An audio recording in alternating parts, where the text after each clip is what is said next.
Shalom. మీ అందరికీ సమాధానం కలుగునుగాక. మరొక ఆన్లైన్ ఆరాధన కొరకు, పునరుత్థానపు ఆరాధన కొరకు మిమ్మల్ని అందరినీ కూడా మీ ఫ్యామిలీస్తో ఈ ఆరాధనకు ఆహ్వానిస్తున్నాను. మనం కలిసి ప్రభువుని మహిమపరుద్దాం, ఈ ఆరాధనలో పాలు పొందుదాం, దైవాశీర్వాదాన్ని పొందుదాం. ప్రార్థన చేద్దాం. ఈ సమయంలో మమ్మల్ని ప్రేమించిన మా ప్రియ తండ్రి, మీకు వందనాలు. మా పట్ల మీకు ఉన్న గొప్ప మనసును బట్టి ఈరోజు వరకు కూడా ప్రతి దినము మమ్మల్ని విడిచిపెట్టకుండా, మర్చిపోకుండా మాకు మీరు ఇచ్చిన క్షేమము, ఆరోగ్యము, సమాధానము, అన్నిటికంటే ముఖ్యంగా మీ సన్నిధిని బట్టి మీకు వందనాలు. మీరు చెప్పారు, సదాకాలం మీతో కూడా ఉంటాను. మీరు ఇచ్చిన ప్రతి ప్రామిస్ని బట్టి మీకు వందనాలైనా. మీరు చెప్పిన మాటను నాయన తండ్రి, మీ బిడ్డల జీవితాలు మీరు నెరవేర్చే దేవుడు. ఈ ఆరాధన అంతా కూడా మాతో ఉండి మీ పరిశుద్ధాత్మ సన్నిధిని, మీ వాక్యపు వెలుగును ప్రభు, మీ వాక్యపు వెలుగులో మా జీవితాలను పరీక్షించుకోవడానికి ఆ రీతిగా ఈ ఆరాధనను దీవించమని మమ్మలను ఈ ఆరాధన అంతటిని మీకు అప్పగిస్తూ మహోన్నతుడైన మా ప్రభువుని, మీ ప్రియకుమారుడు యేసుక్రీస్తు వారి యొక్క ఘనమైన నామంలో ప్రార్థిస్తున్నాం తండ్రి. ఆమేన్.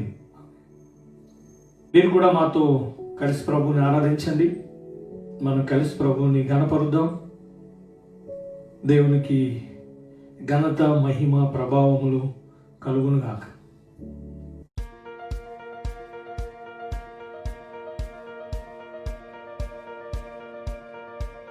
పాట పాడి దేవుని మహింపరుద్దాం.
ఇంతవరకు ప్రభువుని మనం ప్రార్థించాము, స్తుతించాము, ఆరాధించాము. దేవుని వాక్యాన్ని వినడానికి మనం సిద్ధపరచుకున్నాం. వాక్యం నిమిత్తం నాతో పాటు ప్రార్థనలో ఏకీభవించండి.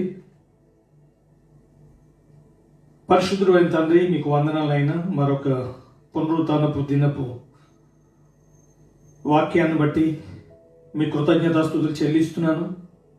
మాతో మాట్లాడటానికి మీ వాక్యం ద్వారా, మీ పరిశుద్ధాత్మ ద్వారా మా జీవితాల్లో మీరు చేసే కార్యాలను బట్టి మీకు వందనాలు. మీ మహిమ కొరకు ప్రతి కార్యాన్ని చేసే దేవుడు.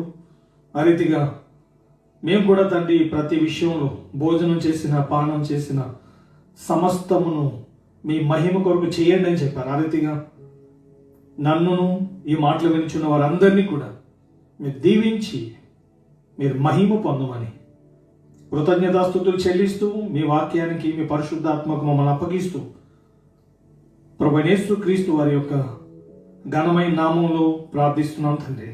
ఆమేన్. మీరందరూ ఎలా ఉన్నారు? బాగున్నారా? మీ అందరి కొరకు మేము ప్రార్థన చేస్తున్నాం. మీరు చాలామంది వింటున్నారు, కానీ వినేవాళ్ళు ఎంతమంది చూస్తున్నారని తెలుస్తుంది మాకు. కానీ దేవుని వాక్యం మీ జీవితంలో ఏ రీతిగా మీకు దీవెనకరంగా ఉందో మాకు తెలియజేయడానికి మీరు SMS, అదే రీతిగా కామెంట్స్ మీరు పెట్టండి. మీరు ఆత్మీయంగా అభివృద్ధి చెందాలి, దేవుని మహిమ కొరకు మీ జీవితంలో దేవుని కార్యాలు చూడాలి, జరగాలి అని మేము ఆశిస్తున్నాం, ప్రార్థిస్తున్నాం. ఆ రీతిగా ప్రభువారు చేయబోతున్నాడు. దేవుని వాక్యం కొరకు మన హృదయాలను సిద్ధపరచుకుందాం. దేవుని వాక్యంలోకి వెళ్ళక ముందు యాకోబు రాసిన పత్రిక 1వ అధ్యాయం 22వ వచనంలో చెప్పబడిన మాటను నేను జ్ఞాపకం చేస్తున్నాను. మీరు వినువారు మాత్రమై ఉండి మిమ్మల్ని మీరు మోసపుచ్చుకొనకుండా వాక్య ప్రకారము ప్రవర్తించువారునై ఉండుడి. జస్ట్ ఏదో వినేవారిగా మాత్రమే మీరు ఉండటం బైబిల్ చెప్తుంది. అది మిమ్మల్ని మీరు మోసపుచ్చుకోవటం. దేవుని ఉద్దేశం మనం మోసపోకూడదు, మనం మోసం చేయకూడదు. ఈరోజు మోసపోయే వాళ్ళు చాలామంది ఉన్నారు. కాబట్టి దేవుని వాక్యం సత్యం. కాబట్టి ఆ వాక్యము నిష్ఫలముగా నా యొద్దకు మరలక నాకు అనుకూలమైన దాన్ని నెరవేర్చునని యెషయా గ్రంథం 55వ అధ్యాయంలో దేవుడు చెప్పాడు. కాబట్టి మీ జీవితంలో వింటున్న దేవుని మాటలు దేవుని మహిమ పరిచే రీతిలో ఆయన కార్యములను జరిగించునుగాక. మనం చాలాసార్లు వినే ఉంటాం. ఒకసారి ఒక ఆయనకి ఒక SMS వచ్చింది. అది చాలా పెద్ద కంపెనీ. అది మీ ఫోన్ నెంబర్ మీద మీకు ఇంత అమౌంట్ మీకు లాటరీలో వచ్చింది, మీరు వెంటనే డీటెయిల్స్ ఫిలప్ చేసి మాకు పంపించండి అని చెప్పగానే ఆ కంపెనీ చాలా ప్రపంచంలో చాలా గొప్పది. ఆయన వెంటనే ఆ SMS ఆ మెసేజ్ నమ్మి వెంటనే డీటెయిల్స్ అన్ని ఫిలప్ చేసి పంపించారు. వాళ్ళు వెంటనే మళ్ళా దానికి రిప్లై ఇంకొక SMS వచ్చింది. మీ యొక్క మనీ మీ అకౌంట్లోకి ట్రాన్స్ఫర్ కాబోతుంది, దానికి మీరు కొంత అమౌంట్ ఛార్జెస్ నిమిత్తం మీరు పంపించాలి అనగానే ఆయన వెంటనే ఆ ఛార్జెస్ కొరకు ఎంతైతే వాళ్ళు అక్కడ చెప్పడం జరిగిందో ఆ అమౌంట్ పంపించాడు ఆన్లైన్లో. మరలా వెంటనే SMS వచ్చింది. ఇంకా కొన్ని రీజన్స్ వాళ్ళు చూపించారు, దీని కొరకు కూడా మీరు పంపించాలి, మేము పంపిస్తున్నాం కానీ మీది క్లియర్ అవ్వట్లేదు, ఇవి కూడా మీరు క్లియర్ చేసుకోవాలని చెప్పి ఈ రీతిగా వాళ్ళకి SMS పంపిస్తున్నాడు, ఈయన డబ్బులు పంపిస్తున్నాడు, వాళ్ళేమో వేరే రీజన్స్ చూపిస్తున్నారు. ఈ రీతిగా 16 లక్షలు హైదరాబాద్లో జరిగింది. 16 lakhs వరకు కూడా ఈయన అకౌంట్ నుంచి వాళ్ళకి మనీ పంపించాడు. ఎందుకు ఆయనకు అనుమానం వచ్చింది. ఇంకా అడుగుతున్నారు వాళ్ళు. పోలీస్ స్టేషన్కి వెళ్ళి దాని విషయంలో కంప్లైంట్ చేస్తే అది ఈయన మోసపోయాడు అన్నది వాళ్ళు చెప్పారు. వాళ్ళు ఎక్కడ ఉంటాడో, ఏ కంట్రీలో ఉంటాడో ఎవరికి తెలియదు. పోలీస్ డిపార్ట్మెంట్ వాళ్ళు కూడా హెచ్చరించారు, ఇలాంటి విషయాల్లో జాగ్రత్తగా ఉండండి, మోసపోకండి అని వాళ్ళు హెచ్చరించారు. చాలా మంది కూడా అట్లాంటి ట్రాప్లో పడిన వాళ్ళు ఉన్నారు. కాబట్టి ఇది మనం భౌతికంగా ఎంత వాస్తవమో ఆత్మీయంగా కూడా దేవుడు ఏదైతే చెప్పాడో అది సత్యం. అది దేవుడు ఎక్కడా కూడా మనల్ని మభ్య పెట్టే విధంగా ఏమి మాట్లాడలేదు. దేవుడు చెప్పిన ప్రతిదీ సత్యం. దాన్ని మనం అర్థం చేసుకున్నప్పుడు, దాని విషయంలో మనకి ఆ దైవజ్ఞానం ఉన్నప్పుడు, రెండు విషయాలు చాలా ఇంపార్టెంట్. దాన్ని గ్రహించాలి, దానికి సంబంధించిన నాలెడ్జ్ ఉండాలి. యోహాను సువార్త 8వ అధ్యాయము 32, 31, 32లో మనం చూస్తాం, నా వాక్యమందు నిలిచిన వారైతే సత్యమును గ్రహిస్తారు, సత్యం మిమ్మలను స్వతంత్రులుగా చేయును. సత్యాన్ని గ్రహించాలి. వినేవాళ్ళు ఉన్నారు, చెప్పేవాళ్ళు ఉన్నారు, కానీ గ్రహించేవాళ్ళు, అలా జీవించేవాళ్ళు ఈరోజు చాలామంది అరుదు. కాబట్టి మనం గ్రహించాలి. యోహాను సువార్త 8వ అధ్యాయంలో చెప్పబడిన రీతిగా 2 జాన్ 3 జాన్లో ఇలా రాయబడింది, సత్యమును వారు అనుసరించారట. వారిని బట్టి వాళ్ళు చెప్తున్నారు, మీరు సత్యాన్ని అనుసరిస్తున్నారు కాబట్టి మాకు ఎంతో సంతోషాన్ని కలిగించింది. కాబట్టి మీ జీవితంలో కూడా వాక్య ప్రకారంగా జీవించడమే గొప్ప ఆశీర్వాదం, గ్రేట్ బ్లెస్సింగ్ అది. కాబట్టి ఈరోజు దేవుని వాక్యాన్ని మనం జాగ్రత్తగా నేర్చుకుందాం. ఈరోజు నాకు ఇచ్చిన ఒక ప్రత్యేకమైన ప్రేరేపణ ఇమ్మానుయేల్. చాలా అద్భుతమైన మాట. దేవునికి ఎన్నో టైటిల్స్ ఉన్నాయి. అందులో వన్ ఆఫ్ ద గొప్ప మాట బైబిల్లో మనం చూస్తే ఇమ్మానుయేల్. మనకి మత్తయి సువార్త 1వ అధ్యాయంలో నేను చదువుతున్నాను ఆ మాటను కూడా, మీరు కూడా మీ బైబిల్స్ ఓపెన్ చేసి చూడండి. మాథ్యూ గాస్పల్ చాప్టర్ 1, 22 and 23, 22, 23 వచనాలు నేను చదువుతున్నాను. ఇదిగో కన్యక గర్భవతి కుమారుని కనును, ఆయనకు ఇమ్మానుయేలు అని పేరు పెట్టుదురు అని ప్రభువు తన ప్రవక్త ద్వారా పలికిన మాట నెరవేరినట్లు ఇదంతయు జరిగెను. ఇమ్మానుయేలు అని పేరునకు భాషాంతరమున దేవుడు మనకు తోడని అర్థము. దేవుడు మనకు తోడు. ఈ మాటలు వింటున్న మీ అందరితో కూడా దేవుడు మీకు తోడుగా ఉండునుగాక. ఇమ్మానుయేల్. ఈరోజు రెండు విషయాలు మనం నేర్చుకుందాం. దేవుడు తోడుగా ఉంటే ఏం జరుగుతుంది, తర్వాత దేవుడు ఎప్పుడు మనకు తోడుగా ఉంటాడు. దేవుడు ఎప్పుడు తోడుగా ఉంటాడో రాయబడింది. దేవుడు తోడుగా ఉన్నప్పుడు ఏం జరుగుతుందో దేవుని లేఖనాల్లో మనం చూస్తాం. ఈరోజు దేవుని వాక్యంలో చెప్పబడిన విషయాలు మనం గమనించినప్పుడు, ప్రభువా నువ్వు నాకు తోడుగా ఉండు అని మనం చెప్పక ముందే ఆయనే మనతో చెప్పాడు, నేను నీకు తోడుగా ఉంటాను. దేవుడు మనకి తోడుగా ఉంటే, దేవుడు ఒక వ్యక్తితో ఉంటే ఏం జరుగుతుంది, ఆ విషయాలు మనం క్లుప్తంగా కొన్ని విషయాలు మనం చూద్దాం. దేవుని లేఖనాల్లోకి మనం వెళ్ళినట్లయితే జెనసిస్ 28 and 15లో ఇది మీ హృదయంలో నిలిచిపోవాలి. ఆదికాండము 28వ అధ్యాయము 15వ వచనం. ఇక్కడ దేవుడే మాట్లాడుతున్నాడు యాకోబుతో, ఇదిగో నేను నీకు తోడుగా ఉండి నువ్వు వెళ్ళు ప్రతి స్థలమందు నిన్ను కాపాడుచు ఈ దేశమునకు నిన్ను మరలా రప్పించదను, నెరవేర్చు వరకు నిన్ను విడువనని చెప్పగా. ఇక్కడ రెండు విషయాలు దేవుడు యాకోబుతో మాట్లాడుతున్నాడు. నేను నీకు తోడుగా ఉంటాను అని రెండు విషయాలు చెప్తాడు. నీకు క్షేమము కలుగుతుంది, నువ్వు వెళ్ళు ప్రతి స్థలమందు నిన్ను కాపాడుచు. దేవుడు తోడుగా ఉంటేనే ఒక వ్యక్తి క్షేమంగా ఉండగలడు. ఈరోజు మనం క్షేమంగా ఉన్నాము, ఆరోగ్యంగా ఉన్నాము అంటే బికాస్ ఆఫ్ రీజన్ దేవుడు మనతో ఉన్నాడు. యాకోబు దేవునితో అంటలే, ప్రభువా నువ్వు నాకు తోడుగా ఉండు అని యాకోబు చెప్పిన మాట కాదు, కానీ దేవుడు యాకోబుతో చెప్తున్నాడు, నేను నీకు తోడుగా ఉంటాను, నిన్ను కాపాడుతాను. అంత మాత్రమే కాదు, నేను నీకు ఏదైతే చెప్పానో దాన్ని నెరవేర్చే వరకు కూడా నిన్ను విడిచిపెట్టాను. ఆ రోజు యాకోబు తెలుసు దేవుడు ఏం చెప్పాడు, వాళ్ళ నాయనతో ఏం చెప్పాడో, వాళ్ళ తాతయ్యది ఏం చెప్పాడో, ఇస్సాకుతో ఏం చెప్పాడో తెలుసు, అబ్రహాంతో ఏం చెప్పాడో దేవుడు యాకోబు తెలుసు. ఈ రీతిగా దేవుడు చెప్పిన మాట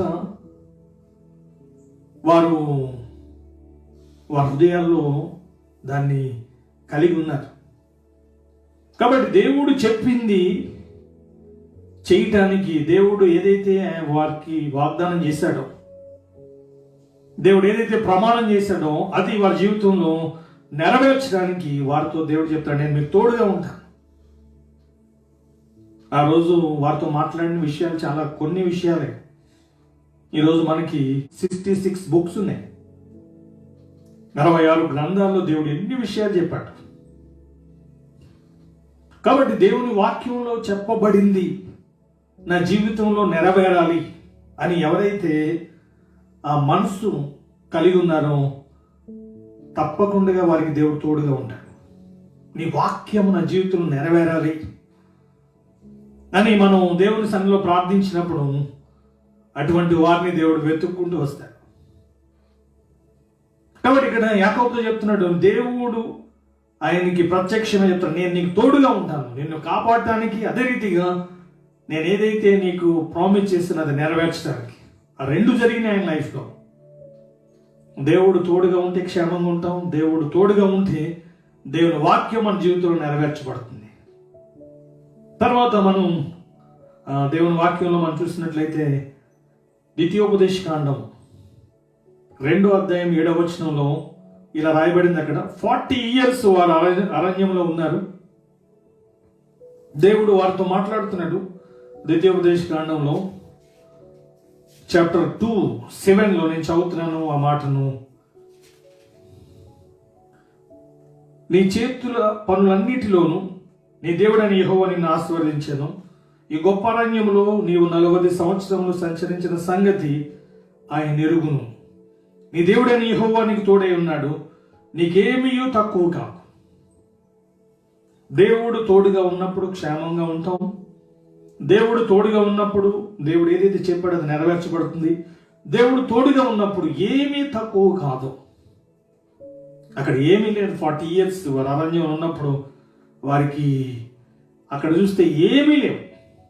కానీ వారి చెప్పులు అరిగిపోలేదు, వారి కాళ్ళు వాయలేదు, వారి బట్టలు పాతగిల్లలేదు, ఎటువంటి సిక్నెస్ కూడా వారిని సమీపించలేదు. ఏమీ లేకపోయినా వారు అన్నీ కలిగిన ఆ స్థితిని కలిగి ఉండటానికి గల కారణం దేవుడు వారికి తోడుగా ఉన్నాడు. కీర్తన 23లో దావీదు గారు చెప్తున్నారు, యెహోవా నా కాపరి, నాకు లేమి కలగదు. కాబట్టి దేవుడు తోడుగా ఉన్నప్పుడు కొరతలు ఉండవని లేదు, కానీ కొరతలన్నింటినీ తీరుస్తాడు. దేవుడు కానా వివాహానికి వెళ్ళినప్పుడు ఆయన అక్కడ ఉన్నాడు కాబట్టి ఆ కొరతను ఆయన తీర్చాడు. నీలో నీకున్న కొదువలు, నీకున్న అవసరతలు, నీకున్న ప్రతి పరిస్థితిని కూడా దేవుడు ఆయన చూస్తున్నాడు. అందుకని ఫిలిప్పీ పత్రిక 4:19లో ఇలా రాయబడింది. అక్కడ కాగా దేవుడు తన ఐశ్వర్యం చొప్పున క్రీస్తు యేసునందున్న మహిమలో నీ ప్రతి అవసరమును తీర్చును. కాబట్టి దేవుడు తోడుగా ఉంటే నీకు కొరత ఉండదు. కీర్తనలో కూడా మనం చూస్తాం, సింహం పిల్లలు లేమి గలవై ఆకలి గొనును, కానీ యెహోవాను ఆశ్రయించే వారికి ఏ మేలు కొదువై ఉండదు. కాబట్టి దేవుడు తోడుగా ఉన్నప్పుడు మనకి కొరత ఉండదు. ఆయనే తప్పకుండా ఆయన టైంలో వాటన్నిటిని ఆయన తీరుస్తాడు. జెనసిస్ 39లో ఆదికాండం 39 అధ్యాయంలో ఒకే అధ్యాయంలో 4 టైమ్స్ 2వ వచనం, 3వ వచనం, 21వ వచనం, 23వ వచనంలో మనం చూస్తే యోసేపుకు దేవుడు తోడై ఉన్నాడు. రిపీటెడ్గా ఆయన కనిపిస్తుంది, దేవుడు ఆయనకు తోడై ఉన్నాడు. కాబట్టి దేవుడు తోడుగా ఉన్నాడు కాబట్టి ఏ శోధనైనా, ఎటువంటి కుయుక్తులు యోసేపు విషయంలో ఇంటి వారు కలిగి ఉన్న, బయట వాళ్ళు కలిగి ఉన్న వాటన్నిటి నుండి దేవుడు తప్పించాడు. దేవుడు ఒక వ్యక్తికి తోడుగా ఉన్నప్పుడు ప్రతి శోధన నుండి తప్పిస్తాడు, ప్రతి కీడు నుండి తప్పిస్తాడు, దుష్టుల నుండి, దుష్ట శక్తుల నుండి, ప్రతి విధమైన కీడు నుండి.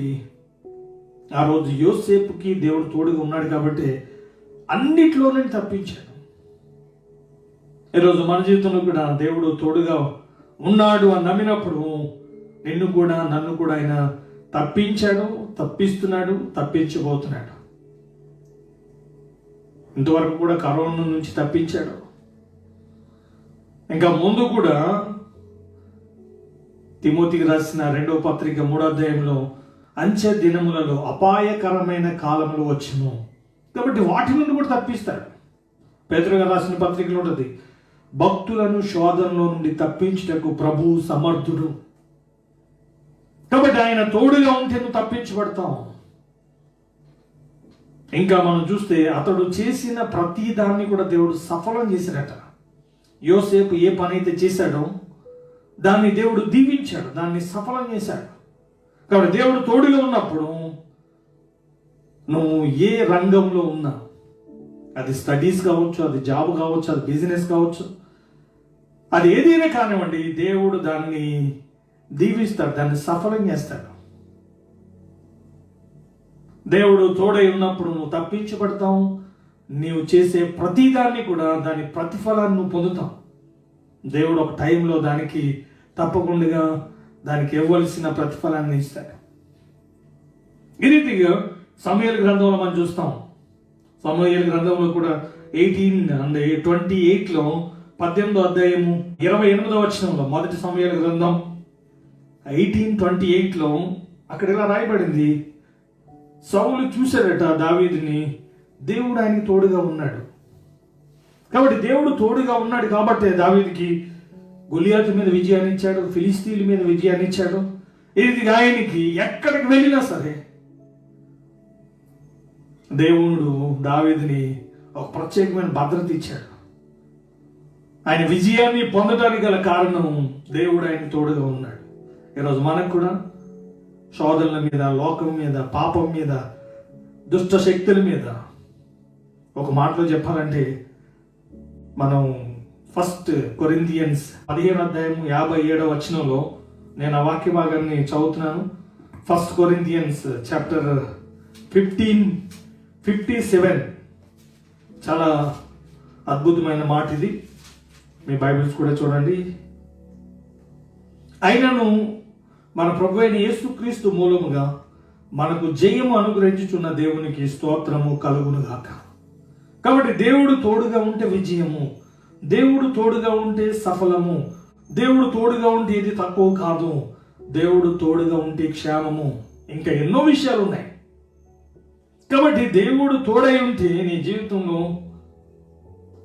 ఇది అది అని కాదు, ఎవ్రీథింగ్. ఒక మాటలో చెప్పాలంటే ద్వితీయోపదేశకాండం 2:7 నీకేది తక్కువ కాదు. కాబట్టి ఈరోజు ప్రశ్న ఏంటంటే, దేవుడు నాకు తోడుగా ఉన్నాడా లేదా? నేను భ్రమలో ఉండటం కాదు, అలా ఉంటే నన్ను నేను మోసం చేసుకోవటమే. దేవుడు తోడుగా ఉంటే ఇలా జరుగుతుంది అని ఇప్పటి వరకు కూడా కొన్ని రెఫరెన్సెస్ మనం చూసాం. ఇంకా చాలా విషయాలు ఉన్నాయి. ఇప్పుడు నువ్వు విన్నవైనా నువ్వు విననివైనా దేవుడు తోడై ఉంటాయి, నీ జీవితంలో నెరవేరుతాయి. కానీ దేవుడు ఎప్పుడు తోడుగా ఉంటాడు, దానికి కూడా ఒక చక్కని వివరణ దేవుడు ఇచ్చాడు. నేను ఎప్పుడు ఒక వ్యక్తికి తోడుగా ఉంటాను. ఒకవేళ దేవుని వైపు నుంచి మనం చూసినప్పుడు దేవుడు ఎందుకు ఒక వ్యక్తికి తోడుగా ఉంటాడు, దేన్ని బట్టి దేవుడు తోడుగా ఉంటాడు? దానికి ఆన్సర్స్ ఉన్నాయి. వట్టిగా దేవుడు ఉన్నాడు. దేవుడు తోడుగా ఉండాలంటే దానికి కొన్ని విషయాలు మనం నేర్చుకోవాలి, కొన్ని విషయాలు మనం తెలుసుకోవాలి. దేవుడు తోడుగా ఉంటే ఏం జరుగుతుందో లేఖనాల్లో మనం చూసాం. దేవుడు ఎప్పుడు తోడుగా ఉంటాడో కూడా లేఖనాల్లో ఉంది. కాబట్టి దేవుని వాక్యాన్ని బట్టి నా జీవితంలో దేవుడు తోడుగా ఉన్నాడు అన్నది నేను గ్రహించాను. ఫిలిప్పీయులకు రాసిన పత్రిక 4వ అధ్యాయంలో 8, 9 వచనాలు వెరీ ఇంపార్టెంట్ విషయాలు. దీన్ని మనం ప్రత్యేకంగా ధ్యానిద్దాం. ఎందుకంటే ఈ విషయాలు అర్థమైతేనే దేవుడు మనకు తోడుగా ఉండగలడు.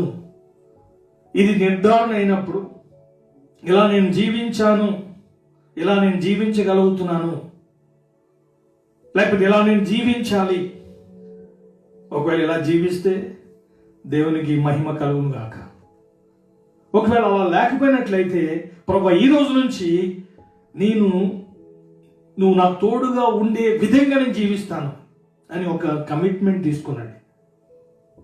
ఇప్పుడు నేను ప్రార్థన చేసిన ప్రభు నాకు తోడుగా ఉండు అని చెప్తే ఆయన తోడుగా ఉన్నాడు.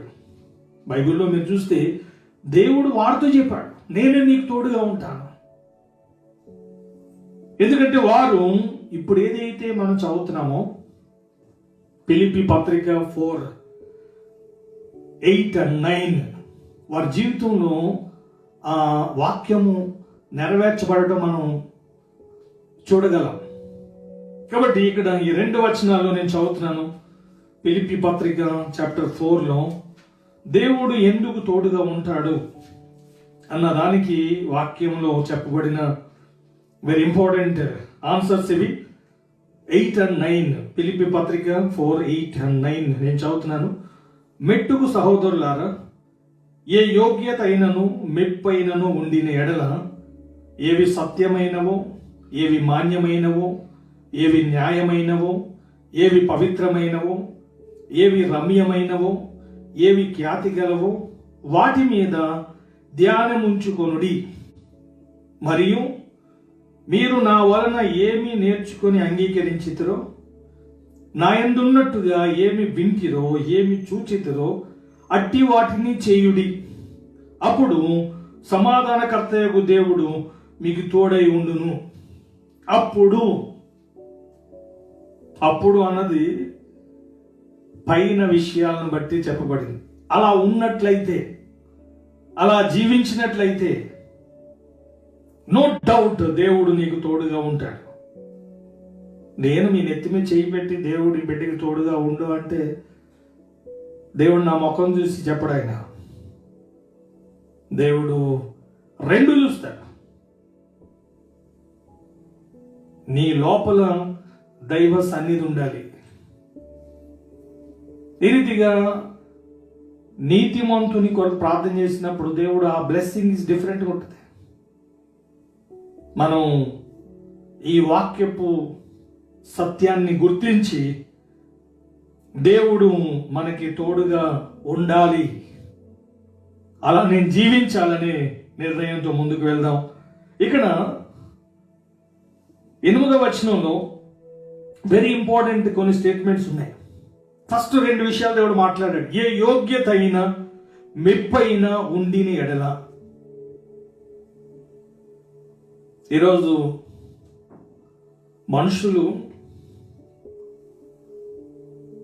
మనల్ని దేన్ని బట్టి మనకి ఒక గుర్తింపు ఇస్తారు అంటే మనకున్న ఫైనాన్స్ని బట్టి కానీ, లేకపోతే మనకున్న కులాన్ని బట్టి కానీ, మనకున్న స్థితిగతులను బట్టి మనకి ఒక గుర్తింపు, వారి దృష్టిలో ఒక ప్రత్యేకమైన స్థానం ఎప్పుడు మనం కలిగి ఉంటామంటే మనకున్న నేమ్ ఆర్ ఫేమ్ని బట్టి. ఇక్కడ యోగ్యత అయినా మెప్పైన ఏదైనా ఉంది. ఇప్పుడు ఈరోజు మనకి యోగ్యత అయినా మెప్పైన ఎవరి దగ్గర నుంచి మనం ఆశించాలంటే మనుషుల దగ్గర నుంచి కాదు. ఇప్పుడు దేవుడు ఒక వ్యక్తికి ఎప్పుడు యోగ్యుడిగా ఎంచుతాడు, లేకపోతే ఒక వ్యక్తిని ఎప్పుడు మెప్పు అంటే ఘనపరుస్తాడు.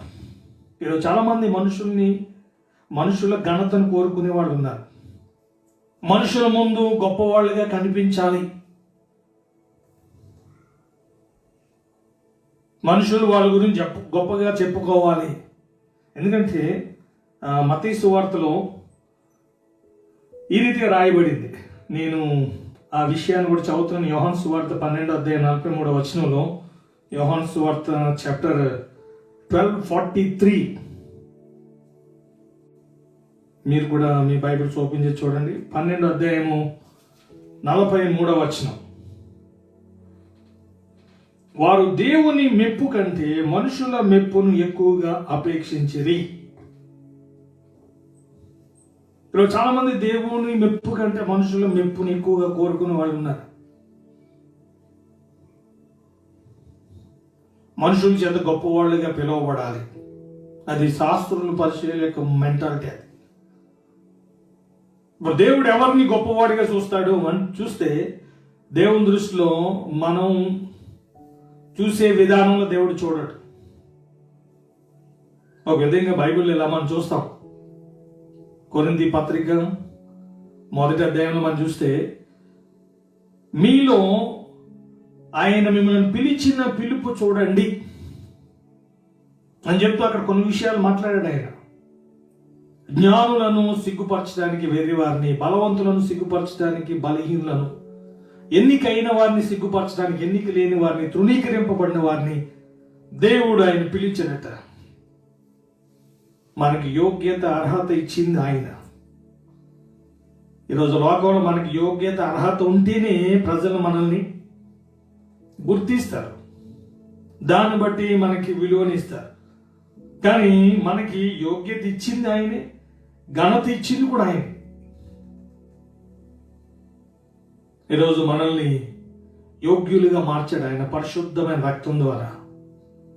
కలువరి శిలువలో కార్చిన అమూల్యమైన రక్తం ద్వారా మనలను పవిత్రపరిచి నీతిమంతులుగా, పరిశుద్ధులుగా, ఒక ప్రత్యేకమైన స్థానాన్ని, పరిశుద్ధమైన జనము, దేవుని సొత్తైన ప్రజలు అని చెప్పి పేతురు గారు రాసిన 1వ పత్రిక 2:9 మనం చూస్తాం. మనకిచ్చిన యోగ్యత, ఆయన సన్నిధిలో ఉండే యోగ్యత, ఆయన ఆరాధించే యోగ్యత, ఆయన మాటలు వినే యోగ్యత, ఆయన సన్నిధిలో ప్రార్థించే యోగ్యత, ఇది మనకు కావాలి. ఈ యోగ్యత కావాలి, ఈ మెప్పు కావాలి.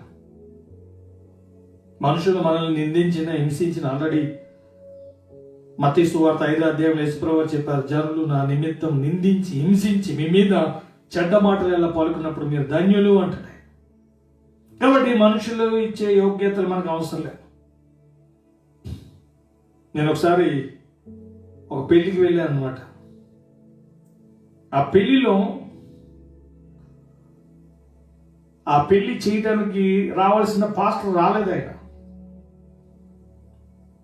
ఎందుకు రాలేదు ఈయన అని చెప్పి ఎంక్వైరీ చేసి ఆయన ఫోన్ చేస్తే, ఆయన వాళ్ళ మీద బుస్సులు లేచాడు అన్నట్టు పైకి. ఆయన పేరు ముందు డాక్టర్ రెవరెండ్ అని పెట్టలేదట, దైవజనులు అని పెట్టాడు. దైవజనులు సో అండ్ సో అని పెట్టాడు తప్ప డాక్టర్ రెవరెండ్ అని 2 ముక్కలు పెట్టలేదట. ఎందుకు పెట్టలేదు మీరు? నేను రాను అన్నాడట. నేను డాక్టర్ని, నేను రెవరెండ్ని. ఈరోజు కొందరు ఉన్నారనమాట, వాళ్ళకి మెప్పు కావాలి. కాబట్టి ఇటువంటి మెప్పు దేవుడు దాన్ని ఇష్టపడ్డాడు. వాళ్ళు మెచ్చుకున్నా మెచ్చుకోకపోయినా దాన్ని పట్టించుకోవాల్సిన అవసరం లేదు. దేవుడు మనల్ని ఆయన గణపరచాలి. అందుకని మత్తయి సువార్తలో మనం చూస్తాం, బల నమ్మకమైన మంచి దాసుడా, ఈ కొంచెంలో నమ్మకం ఉన్నావు, నేను అనేకమైన వాటి మీద నేను నియమిస్తాను. ప్రభు మెప్పు కావాలి, ప్రభు ఇచ్చే యోగ్యత కావాలి. ఈరోజు కొందరు వాళ్ళకున్న ధనాన్ని బట్టి, కులాన్ని బట్టి, కొన్నిటిని బట్టి అవి యోగ్యతలుగా భావించే వాళ్ళు ఉన్నారు. కానీ మనకి దేవుడిచ్చిన రక్షణ, దేవుడు మనకిచ్చిన వాక్యం, దేవుని సన్నిధి, రేపు ఆయన ముందు నిలబడినప్పుడు ఆయన ఇచ్చే ఘనత, దాని మీద దృష్టి పెడదాం. ప్రభు ఇచ్చే యోగ్యత కావాలి, ప్రభు ఇచ్చే ఘనత కావాలి. ఫస్ట్ ఈ మైండ్ సెట్ రావాలి. అప్పుడు మనుషుల గురించి మనం దాని గురించి సీరియస్గా తీసుకొని అవసరం లేదు. ఎందుకంటే ఈరోజు పొగిడేవాడు రేపు మనల్ని ఏం చేస్తాడు, మళ్ళీ వాడే తిడతాడు. ఈరోజు రాళ్ళు వేసేవారే రేపు పువ్వులు వేస్తారు. ఈరోజు పువ్వులు వేసిన వాడు రేపు రాళ్ళు కూడా వేస్తాడు. ఎప్పుడు ఎవడు ఎలా మారుతాడో తెలియదు. కానీ మన దేవుడు మాత్రం నిన్న నేడు నిరంతరము మార్పు లేనివాడు. కాబట్టి రెండు విషయాలు ఆయన చెప్తున్నాడు. ఆయన తోడుగా ఉండాలంటే దేవుడిచ్చే యోగ్యతను కలిగి ఉండాలి. ఆ యోగ్యతను బట్టి ఆయన సన్నిధిలో జీవిస్తున్నాం. ఆ యోగ్యతను బట్టి ఆయన కొరకు మనం పని చేస్తున్నాం. ఈ రెండింటిని బట్టి దేవుడు ఒక రోజు మనల్ని తప్పకుండా పరిశుద్ధుల సమక్షంలో ఆయన మనల్ని ఘనపరుస్తాడు. దాని కొరకు ఎదురు చూడాలి. ఇవి main very important understanding experiences. ఇవి తర్వాత 6 విషయాలు దేవుడు చెప్పాడు. ఈ 6 విషయాలు కూడా జస్ట్ ఇది వింటే వచ్చేది కాదు. ఈరోజు చూసేవాళ్ళు ఉన్నారు, వినేవాళ్ళు ఉన్నారు. కానీ మీరు లాస్ట్లో మీరు చూస్తే నా వలన ఏవి నేర్చుకొని అంగీకరించిద్రో 4 విషయాలు అక్కడ ఉంటాయి. నా యందు ఉన్నట్టుగా ఏమి చూచితిరో ఏమి విన్నారో. చూడండి, మనం వింటున్నాం, చూస్తున్నాం. అదే రీతిగా ఆ పైన 2 కూడా నా యందు నా వలన ఏమి నేర్చుకొని అంగీకరించితిరో. నేర్చుకునే వాళ్ళు, అంగీకరించే వాళ్ళు ఈరోజు చాలామంది అటువంటి స్థితిలో లేరు. వినేవాళ్ళు ఉన్నారు, చూసేవాళ్ళు ఉన్నారు. కానీ ఈ 2 కూడా చాలా మంది జీవితంలో మిస్ అవుతుంది. ఇప్పుడు వాళ్ళు నా వలన ఏమి నేర్చుకున్నారో, నేర్చుకున్న దాన్ని వారు అంగీకరించారట. ఏం నేర్చుకున్నారు, ఏం అంగీకరించారు, ఏం చూశారు, ఏం విన్నారంటే 6 విషయాలు అక్కడ రాయబడ్డాయి. ఫస్ట్ ఆయన మాట్లాడింది ఏది సత్యము, రెండవది ఏది మాన్యమైనవి, ఏవి న్యాయమైనవి, ఏవి పవిత్రమైనవి, ఏవి రమ్యమైనవి, ఏవి ఖ్యాతి కలిగినవి. చదువుకుంటే వెళ్ళిపోతాడు. వీటిని నేర్చుకోవాలట. చదవటం, బై హార్ట్ చేయటం తెలుసు, కానీ నేర్చుకోవటం. ఏది సత్యము, ఫస్ట్ దేవుడు మాట్లాడాడు ఏది సత్యం. ఈరోజు సత్యాన్ని చెప్పేవాళ్ళు, వినేవాళ్ళు ఉన్నారు. కానీ మళ్ళా గుర్తు చేస్తున్నాను, గ్రహించేవాళ్ళు జాన్ 8 ప్రకారంగా గ్రహించేవాళ్ళు లేరు. 2 జాన్ 3 జాన్లో చెప్పబడే రీతిగా సత్యాన్ని అనుసరించేవారు లేరు. చాలా తక్కువ మంది. కాబట్టి సత్యము, ఎందుకంటే యోహాను సువార్త 14:6 నేనే మార్గమును సత్యమును జీవమును, నా ద్వారా తప్ప ఎవడు తండ్రి యొద్దకు రాడు అని చెప్పాడు. ఐఎమ్ ద ట్రూత్ అని చెప్పాడు. ఆ రోజు పిలాతు యేసు ప్రభు వారిని అడిగినప్పుడు ఆయన ఒక అద్భుతమైన స్టేట్మెంట్ ఇచ్చాడు. సత్యమును గూర్చి సాక్ష్యం ఇవ్వటానికి నేను పుట్టాను. ఇప్పుడు సత్యాన్ని నేర్చుకోవటం అంటే దాని ప్రకారంగా జీవించటం, తెలుసుకోవటం, వినటం, చదవటం, ప్రకటించడం చాలా ఈజీ. కానీ అలా జీవించటం, దాని విషయంలో ఆ వాక్యం మంచి నేర్చుకున్నారట. అంటే వాళ్ళు అప్పుడున్న సేవకుల్ని ఇలా అడిగి ఉంటారు, మేము వింటున్నాం, చదువుతున్నాం, కానీ దాని ప్రకారం ఉండలేకపోతున్నాం, ఏం చెయ్యాలి? అప్పుడున్న సేవకులు వాక్య ప్రకారంగా జీవించడానికి సంబంధించిన ప్రత్యేకమైన అనుభవాలు వారికి నేర్పించారు. కాబట్టి ఈరోజు మనం ఈ విషయాల్ని నేర్చుకోవాలి. కాబట్టి ఫస్ట్ అక్కడ రాయబడిన మాట ఏవి సత్యమైనవి. దేవుని వాక్యము సత్యమైంది. ఈ లోకంలో ఉన్నదంతా కూడా ఈరోజు ఉంది, రేపు మనకు కనిపించదు. కాబట్టి సత్యం మనల్ని స్వతంత్రులుగా చేయును. ఇక్కడ సత్యం అన్నది మన జీవితంలో నెరవేర్చబడుతుంది. ఆ రోజు యేసుప్రభు వారి విషయంలో కానీ, పౌలు గారి విషయంలో కానీ వాళ్ళు ఎన్నో అభండాలు, ఎన్నో నేరారోపణలు చేశారు. అది సత్యం కాదు కాబట్టి నిరూపించలేకపోయారు. సత్యాన్ని నిరూపించగలం. ఈరోజు నీలో ఉన్న దేవుడు, నీతో ఉన్న దేవుడు సత్యమని మనం నిరూపించాలి. ఎలా నిరూపించగలం అంటే మనలో వచ్చిన మార్పును బట్టి, దేవుని ద్వారా మనం పొందిన అనుభవాలను బట్టి మనం వాటిని నిరూపించగలం. అందుకని యేసుప్రభు వారు కూడా పునరుత్థానుడైన తర్వాత మొదటి అధ్యాయం అపోస్తల కార్యాల్లో అనేక రుజువులను చూపి అని ఉంటుంది. అక్కడ ఆయన నిరూపించాడు. కాబట్టి ఈరోజు ఇప్పుడున్న ఈ సమాజానికి కావలసింది సత్యాన్ని ప్రూవ్ చేసే వాళ్ళు కావాలి. ప్రభు నమ్మితే ఎలా ఉంటారు, ప్రభు నడిపిస్తే ఎలా ఉంటారు, ప్రభు దీవిస్తే ఎలా ఉంటాడు, ప్రభు కార్యాలు చేస్తే ఏ రీతిగా అది ఉంటుందో దాన్ని మనం ఇప్పుడున్న సమాజానికి, ఇప్పుడున్న తరానికి మనం చూపించదుము గాక. యోహాను సువార్త 14:12 మనం చూస్తాం, నా యందు విశ్వాసం ఉంచువాడు నేను చేసిన వాటికంటే గొప్ప కార్యాలను చేస్తాడు. కాబట్టి ప్రభు చెప్పిన మాటల్ని, అది సత్యము, అది అపోస్తల కార్యాలు నెరవేర్చబడింది. మీ జీవితంలో కూడా ప్రభు యొక్క వాక్యము నెరవేర్చబడును గాక. సత్యం కాబట్టి నెరవేరుతుంది. నూతన హృదయం మీకు ఇస్తాను, నూతన స్వభావం మీకు కలుగు చేస్తాను అని ఆయన చెప్పాడు. అది జరిగింది. నా లోపలున్న రాతి హృదయం, పాత స్వభావం, చీకటి, పాపము, శాపం, ఇవన్నీ కూడా మనలో నుండి దేవుడు తీసివేశాడు. ఈరోజు మనలో 2 కొరింథియన్స్ 5:17 ప్రకారంగా ఎవడైనా క్రీస్తునందున నూతన సృష్టి, పాతవి గతించెను. కాబట్టి వాక్యానికి సంబంధించిన చేంజెస్ మన జీవితంలో మనం ఎప్పుడైతే చూడగలుగుతామో సత్యము మన జీవితంలో నెరవేర్చబడటం మనం గమనిస్తాం.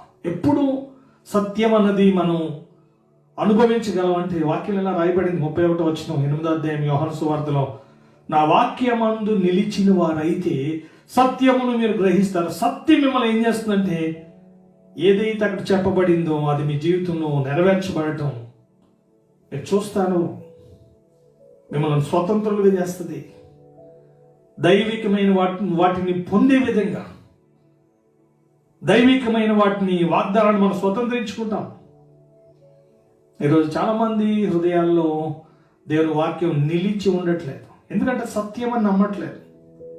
నేను ప్రవచిస్తున్నాను, దేవుని వాక్యాన్ని నీ హృదయంలో నిలిచి ఉన్నట్లయితే, దాన్ని గ్రహించినట్లయితే త్వరలో అది నెరవేర్చబడటం మీరు చూస్తారు. పట్టుగా నెత్తి మీద చేయి పెట్టి ప్రార్థన చేస్తే అటువంటి విషయాలు బైబిల్లో చాలా రేర్, తక్కువ కనిపించాయి.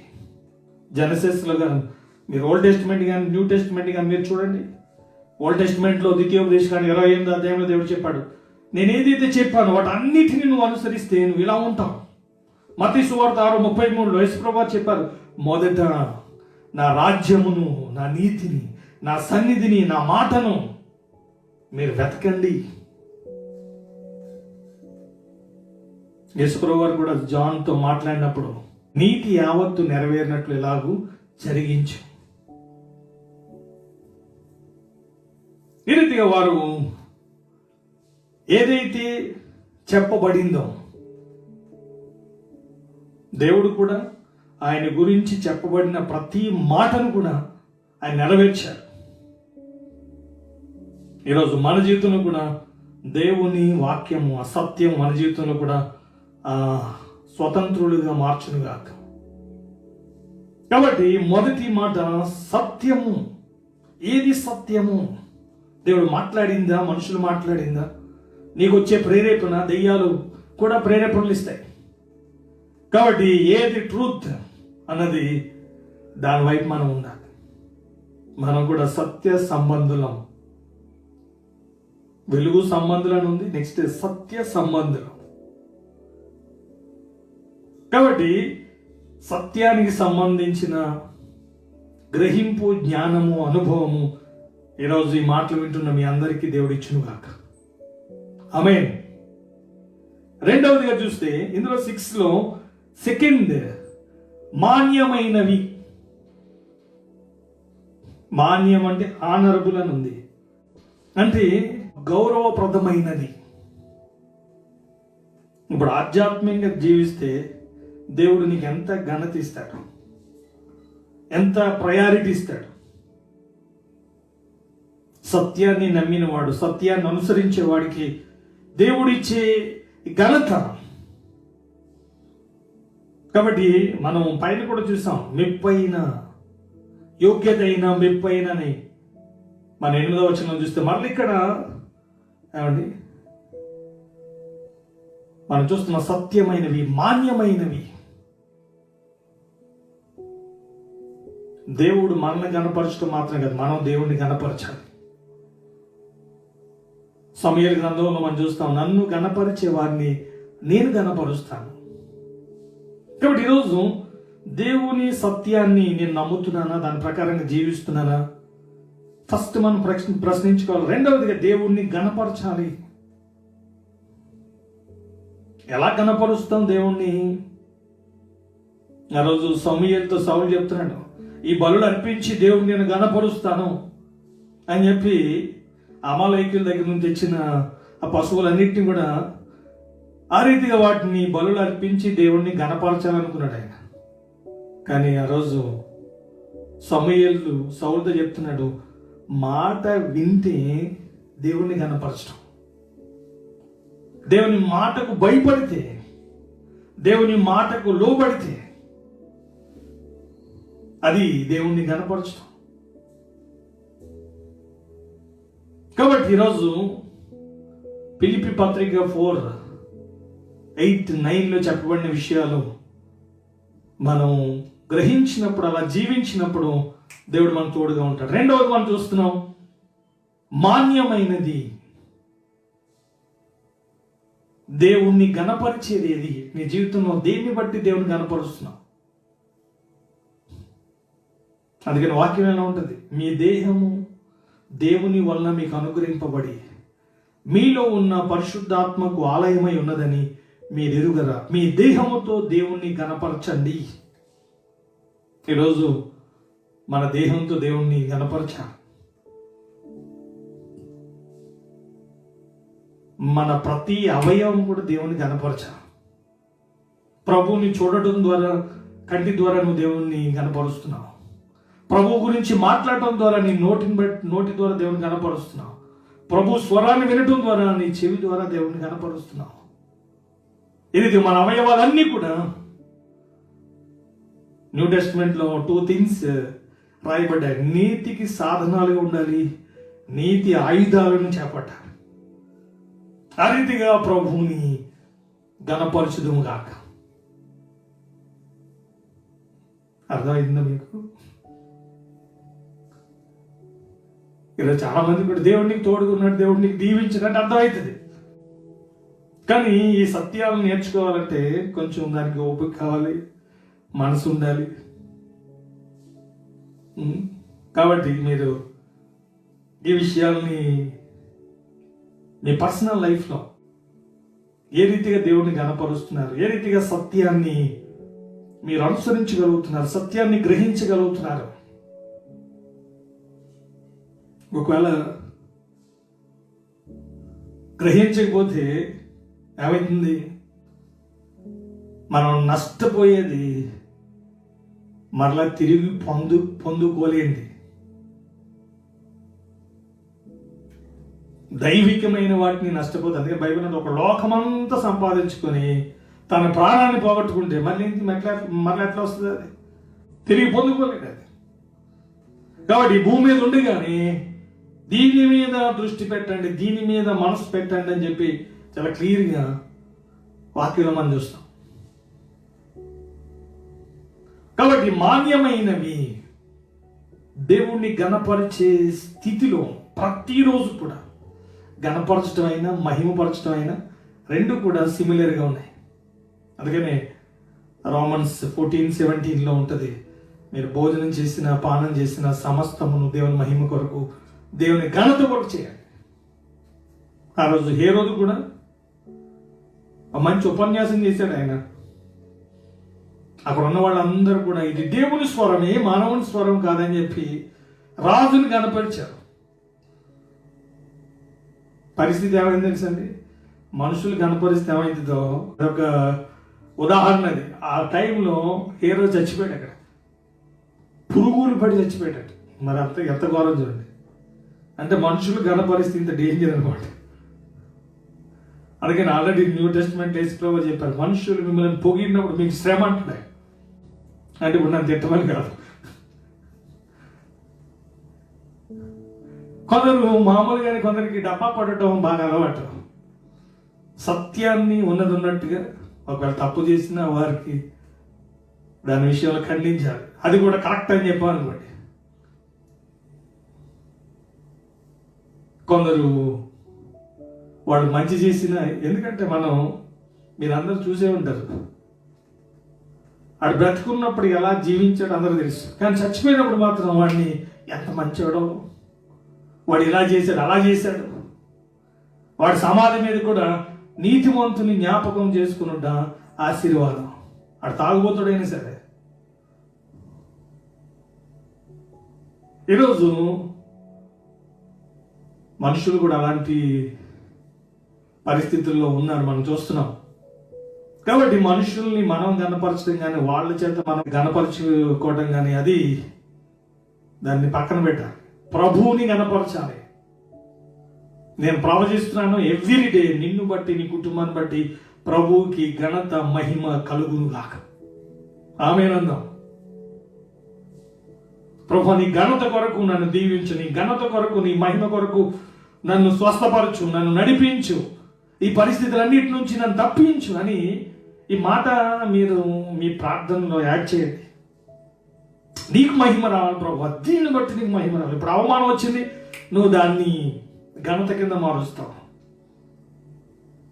బైబిల్లో మీరు గమనిస్తే వారికి వచ్చిన అవమానాలు, వారికి వచ్చిన నిందలు, వారికి వచ్చిన శోధనలు, వారికి వచ్చిన ప్రతికూల పరిస్థితుల్లో ప్రభువుని గణపరిచే విధంగా, ప్రభువుని మహిమపరిచే విధంగా మార్చబడ్డాయి. ఈరోజు మీ జీవితంలో కూడా వచ్చిన అవమానాలు, నిందలు, సమస్యలు, శోధనలు ఏవైనా కానీ ప్రభువుని మీరు ఒకరోజు మహిమపరచబోతున్నారు. ఇప్పుడు ఎదురవుతున్న అన్నీ కూడా మీకు మహిమ హారాలుగా మారునుగాక. కాబట్టి ఈరోజు మనుషులు మనల్ని నిందించవచ్చు, అవమానించవచ్చు, హేళన చేయొచ్చు, ఏదైనా ఉండొచ్చు. ప్రభు అన్నీ చూస్తున్నాడు. వాళ్ళ ముందు తప్పకుండా మనల్ని ఆయన గణపరుస్తాడు. కాబట్టి నేను ప్రభువుని గణపరచాలి, నేను సత్యాన్ని గ్రహించాలి, అనుసరించాలి. ఇది వెరీ ఇంపార్టెంట్. మూడో విషయానికి వచ్చినప్పుడు న్యాయమైనది. దేవునికి ఉన్న టైటిల్లో ఇదొకటి, న్యాయాధిపతి.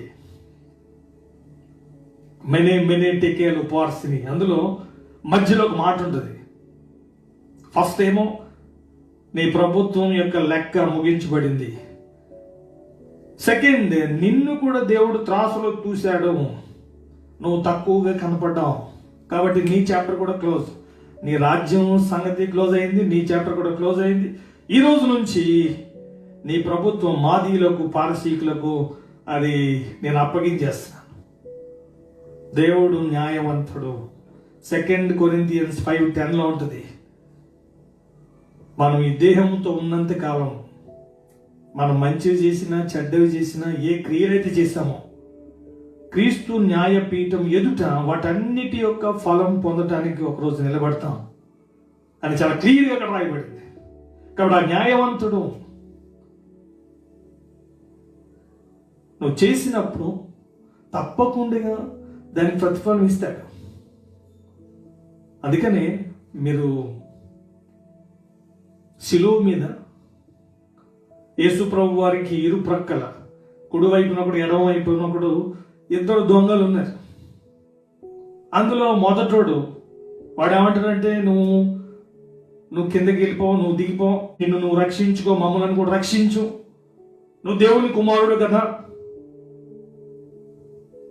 నీవు రక్షించుకొని మమ్మల్ని కూడా రక్షించవచ్చు కదా అని చెప్పి వాడు ప్రశ్నించాడు, మరలా నిందించాడు. కానీ రెండో వాడు ఏమంటాడు తెలుసా? ఇదైతే మనకు న్యాయమే. ఏంటట? వాడు దొంగ అయినా వాడికి ఒక విషయం అర్థమైంది, మనం చేసిన క్రియలను బట్టి మనకి శిలువ మరణం న్యాయమే.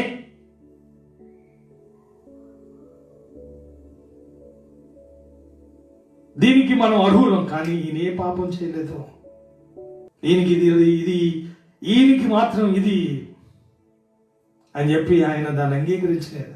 అప్పుడు అంటాడు, ప్రభువా నీ రాజ్యంలో నన్ను జ్ఞాపకం చేసుకో. ఎప్పుడైతే వాడికి న్యాయం అర్థమైందో, వట్టిగా యేసుప్రభు వారు నీ రాజ్యంలో జ్ఞాపకం చేసుకో అనగానే తీసుకెళ్ళారు. వాడికి ఒక విషయం అర్థమైంది, ఏంటంటే మనకైతే ఇది న్యాయం కానీ ఆయన కాదు. ఆ శిలువ మరణం పొందడానికి ఆయన ఏ పాపం చేయలేదు, మనమైతే అర్హులం. ఆ రోజు 28వ అధ్యాయం అపోస్తలుల కార్యాల్లో ఆ ఓడ పగిలిపోయి పేతురు పౌలు గారితో ఉన్న ఖైదీలు, సైనికులందరూ కూడా మెలేత్ అనే దీపానికి ఆ చెక్కల మీద ఈదుకుంటూ వచ్చారు. ఆ నైట్ చలిగా ఉందని చెప్పి వాళ్ళొక మంట వెలిగించారట. ఆ చలికి, ఆ వేడికి, ఆ మంట కాగుతున్న టైంలో అందులోంచి ఒక పాము కరెక్ట్గా ఎవరిని, అక్కడ చాలా మంది ఉన్నారు, 100 మంది ఉన్నారు, కానీ పౌల్నే కలిసింది. ఆ దీపవాసులు అది చూసి, వీడు నరహంతకుడు సముద్రంలో తప్పించుకున్నాడు కానీ న్యాయం మాత్రం ఈ వ్యక్తిని విడిచిపెట్టలే. వాళ్ళు అనాగరికులను రాయబడింది 28వ అధ్యాయంలో అపోస్తలుల కార్యాలు. కానీ వారికి ఒక విషయం అర్థం, న్యాయము అంటే వీడు ఈ పాము చేత కరవబడ్డాడంటే వీడితో నరహంతకుడు అయి ఉంటాడు. అంటే నరహంతకుడు చావాలి, అది న్యాయం. ఉరి ఎవరికి వేస్తున్నారు దేశాల్లో అంటే, ఎవడైతే నరహంతకుడో వారికి అది న్యాయం. అది కాబట్టి ఈరోజు మన జీవితంలో కూడా మన ఆత్మీయతను పరీక్షించుకున్నప్పుడు, నా జీవితంలో నా క్రియలను చూసి ఒకసారి న్యాయంగా ఆలోచించండి.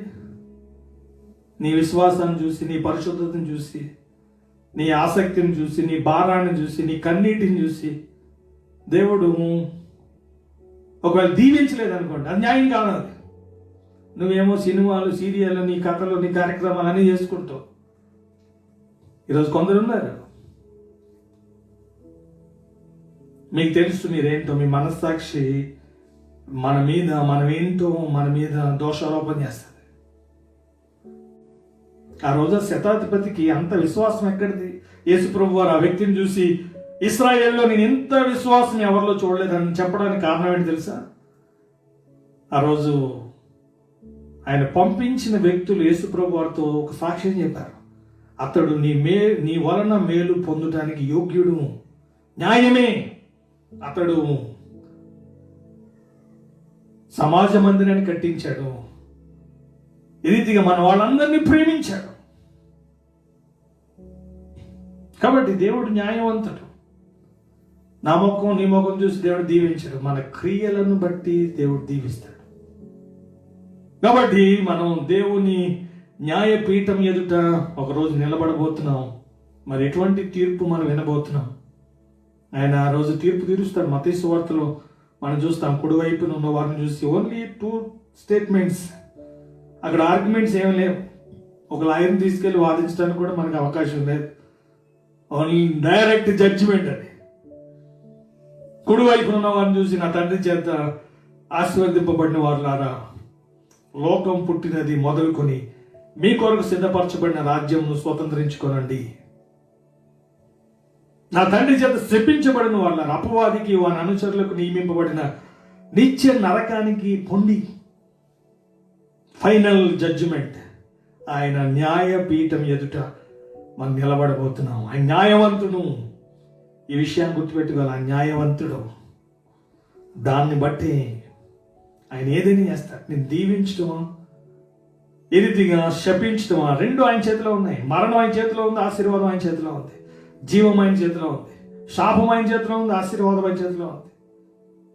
అందుకని ఆ రోజు ఇశ్రాయేలుతో చెప్పాడు, నీ ఎదుట మరణము జీవం, నీ ఎదుట శాపము ఆశీర్వాదం నీ క్రియలను బట్టి వస్తుంది. నువ్వు సత్యాన్ని అనుసరిస్తే దాన్ని బట్టి దేవుని ప్రామిసెస్ నువ్వు పొందుతావు.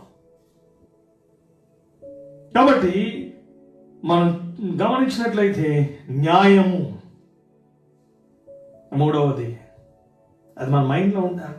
మన ఆత్మీయతను పరీక్షించుకుని, ఎస్ దేవుడు నాకు తోడుగా ఉన్నాడు, దేవుడు నన్ను దీవిస్తాడు, దేవుడు తోడై ఉన్నప్పుడు ఏం జరిగిందో అవన్నీ కూడా జరుగుతాయి అన్నది ఈ రిఫరెన్సెస్ బట్టి మనకి నిర్ధారణ అవుతుంది. నాలుగవది చూస్తే ఏమండి, పవిత్రమైంది. ఏంటట ఈ మాట ఇప్పుడున్న సమాజంలో మనకు కనపడలేదు. ఎందుకంటే ఈ తరానికి దేవుడు కొన్ని టైటిల్స్ పెట్టాడు. అందులో వ్యభిచార తరం, పవిత్రత అన్నది ఈరోజు అది చాలా మందిలో 90 మంది కంటే ఎక్కువ, 98 మంది, 100లో 98%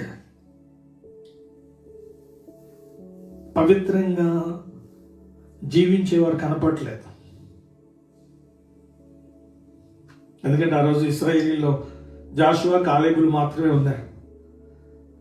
అగ్నిస్తంభం, మేఘస్తంభం ఉన్నప్పటికీ కూడా ఓన్లీ 2 people. కాబట్టి దేవుడు మనం ఏం కోరుకోవాలి, దేన్ని మనం చెయ్యాలి, దేన్ని మనం కలిగి ఉండాలి. ఈరోజు దేవుడు చూస్తున్నాడు పవిత్రత ఎంతమందిలో ఉంది. ఈరోజు నేను పవిత్రంగా ఉండాలి అనే ఆశ, కోరిక ఉండాలి.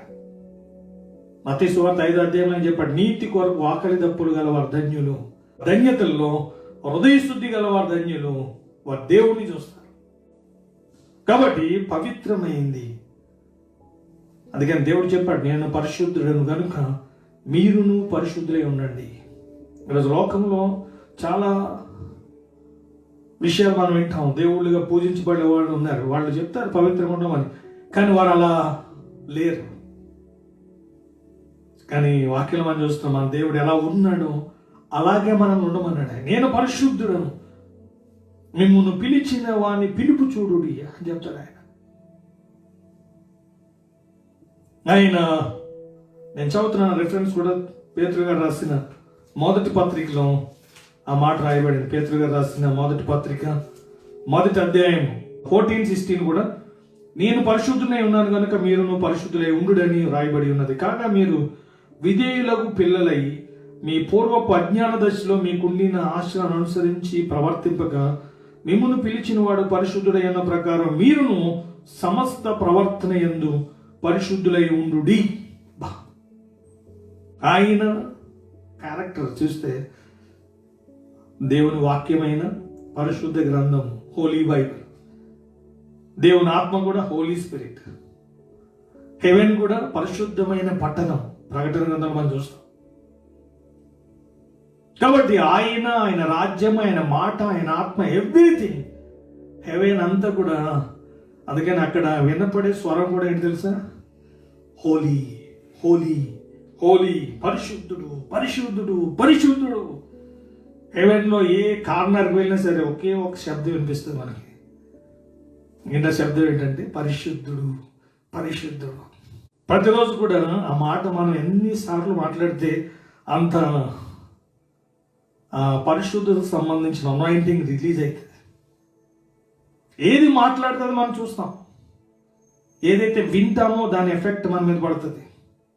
అందుకని కొద్దిసేపు ఏషియా ఆ స్వరం వినగానే యెషయా గ్రంథంలో మనం చూస్తాం. యెషయా గ్రంథంలో ఆయన పొందిన ఒక అనుభూతి మనం యెషయా గ్రంథంలో ఆయన మాట్లాడిన మాట మనం చూస్తే 6వ అధ్యాయంలో 3వ వచనం, సైన్యములకు అధిపతి యెహోవా పరిశుద్ధుడు పరిశుద్ధుడు పరిశుద్ధుడు, సర్వలోకము ఆయన మహిమతో నిండి ఉన్నది అని గొప్ప స్వరముతో గాన ప్రతిగానములు చేయుచుండిరి. ఎప్పుడైతే ఆ స్వరం విన్నాడో వెంటనే ఆయనకి అనిపించింది, నేను అపవిత్రమైన పెదవులు గలవాడను.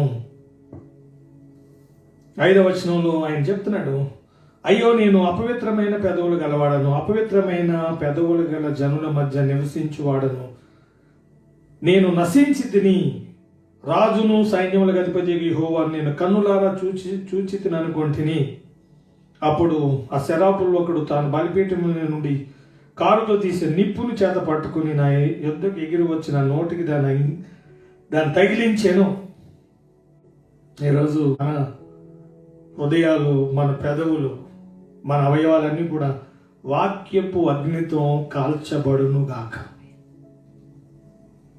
కాబట్టి పవిత్రత అన్నది చాలా ప్రాముఖ్యమైనది. అందుకని ఆ రోజు యోసేపులో అది ఉంది. పాపం చేయడానికి అవకాశం ఉన్నప్పటికీ కూడా ఆయన దాన్ని అంగీకరించుకోవడానికి కారణం ఏంటంటే ఆయన లోపల ఈ పవిత్రత, ఆయన తెలుసు పవిత్రం ఉంటే ఏం జరుగుతుందో. ఆయన ఆ పోతిఫర్ ఇంట్లో ఎన్ని మంచి పనులు చేసినా, దాన్ని గుర్తించకపోయినా, దాని విషయంలో మెప్పు పొందకపోయినా ఆయన తెలుసు దేవుడు చూస్తున్నాడు, దేవుని వలన నాకు మెప్పు కావాలి. ఈ రీతిగా మనం విన్న ఆ విషయాలన్నీ కూడా సత్యము, మాన్యమైనవి, చూసినట్లయితే న్యాయమైనవి, పవిత్రమైనవి. 5వదిగా మనం చూస్తే రమ్యమైనవి. రమ్యమైనవి అంటే ఆ రోజు జెనసిస్ చాప్టర్ 3లో 6లో మనం చూస్తాం. 3వ అధ్యాయం 6వ వచనంలో అవ్వమ్మకి ఆ పండు ఎలా కనిపించిందంటే అందులో ఒక మాట ఇలా రాయబడింది, రమ్యమైనది. అంటే చూడటానికి ఆకర్షణీయంగా ఉంది, అందంగా ఉంది. ఈరోజు కూడా అందంగా ఉండడానికి జనాలు పడే తిప్పలు. ఈ లాక్డౌన్ టైంలో చాలామంది భర్తలు వాళ్ళ భార్యల్ని గుర్తుపట్టలేకుండా అయిపోయారట. ఎందుకంటే ఈ బ్యూటీ పార్లర్లు అన్నీ బంద్ అయిపోయి వాళ్ళ నిజ స్వరూపం బయటకు వచ్చింది. మీరందరూ కూడా చాలా చక్కగా ఉంటారు బ్యూటీ పార్లర్కి వెళ్ళకపోయినా. ఇది మిమ్మల్ని ఉద్దేశించి కాదు, కానీ బయట వాళ్ళు ఎక్కువ మంది అటువంటి పరిస్థితులు ఉన్నాయి. లాక్డౌన్లో అటువంటి పరిస్థితులు వచ్చినాయి. ఈరోజు ఒక ఆయన చెప్తున్నాడు, నా శాలరీ అంతా కూడా ఈమె బ్యూటీ పార్లర్కి సరిపోతుంది అన్నాడు ఒక ఆయన. అయితే అందంగా ఉండాలి కానీ మరీ టూ మచ్ అయితే అది కష్టం. అది అందుకని సమూయేలు 1వ గ్రంథం 16:7 వచనంలో మనుషులు పై రూపాన్ని చూస్తారు, దేవుడు హృదయాన్ని చూస్తాడు. పేతురు గారు రాసిన పత్రికలో కూడా పౌలు గారి ద్వారా, పేతురు గారి ద్వారా దేవుడు చెప్పాడు, హృదయం యొక్క అంతరంగ స్వభావం అందంగా ఉండాలి. ప్రభువు మనం చూసినప్పుడు మనల్ని ఇష్టపడాలి. అందుకని కీర్తనలు రమ్యముగా కీర్తనలు పాడండి. మనం పాడిన, ప్రార్థించిన, మాట్లాడిన అది ప్రభువుకి ఎలా ఉండాలంటే ఆయనకి ధూపం వేస్తే ఎలా ఉంటుందో ప్రభువుకి అది యోగ్యమైన రీతిలో ఉండాలి. ప్రభు ఇష్టపడాలి. ప్రభు ఇష్టపడే రీతిలో మనం జీవించదుముగాక. కాబట్టి ప్రభువుకి ఇష్టలుగా జీవించాలి, న్యాయంగా జీవించాలి, పవిత్రంగా జీవించాలి, ప్రభు మెప్పు కొరకు జీవించాలి, ప్రభువు చెప్పిన సత్యాన్ని అనుసరించాలి. ఫైనల్గా మనం చూస్తున్నాం, ఖ్యాతి కలిగినవి. కీర్తి ఖ్యాతి కలుగు చేస్తుంది. ఆ రోజు సొలొమోను గురించి రాజులు రాసిన మొదటి గ్రంథము 4వ అధ్యాయము 31వ వచనంలో ఆయన కీర్తి, ఆయన ఖ్యాతి అప్పుడున్న తరమంతా కూడా దేవుడు వ్యాప్తి చేశారట. ఈరోజు మనం చేయవలసింది ఏంటంటే ప్రభు యొక్క ఖ్యాతి, ప్రభు యొక్క కార్యాలు మన ద్వారా బూది గంతముల వరకు వెళ్ళునుగాక. ప్రభువుకి కీర్తిని తెచ్చే విధంగా, ప్రభువుని చూసినట్లయితే గణపరిచే విధంగా మనం జీవించాలి. ప్రభు ఖ్యాతికి రావాలి మన ద్వారా. కాబట్టి 6 విషయాలు వారు దాన్ని నేర్చుకొని అంగీకరించి అప్పుడున్న సేవకుల్లో, అప్పుడున్న సంఘంలో వాటిని వారు చూశారట, వాటిని వారు విన్నారు. ఈరోజు అలా జీవించే సేవకులు, అలా జీవించే దేవుని నమ్మిన వాళ్ళు చాలా అరుదు. కాబట్టి మనం ప్రార్థన చేద్దాం, అలా జీవించాలి. ఈ 6 అద్భుతమైన అనుభవాలు, ఏవి సత్యము, ఏవి మాన్యము, ఏవి న్యాయము, ఏవి పవిత్రము, ఏవి రమ్యమైనవి, ఏవి ఖ్యాతి కలిగినవి, వాటి మీద ధ్యానం ఉంచుకోనండి, వాటి మీద మనసు పెట్టండి. ఈరోజు మనం పరిశీలించుకుందాం. అటువంటి మనసు, ఇటువంటి స్థితిలో ఈ వాక్యపు అనుభవం, ఈ మాటలు వింటున్న ఎంతమంది కలిగి ఉన్నారు?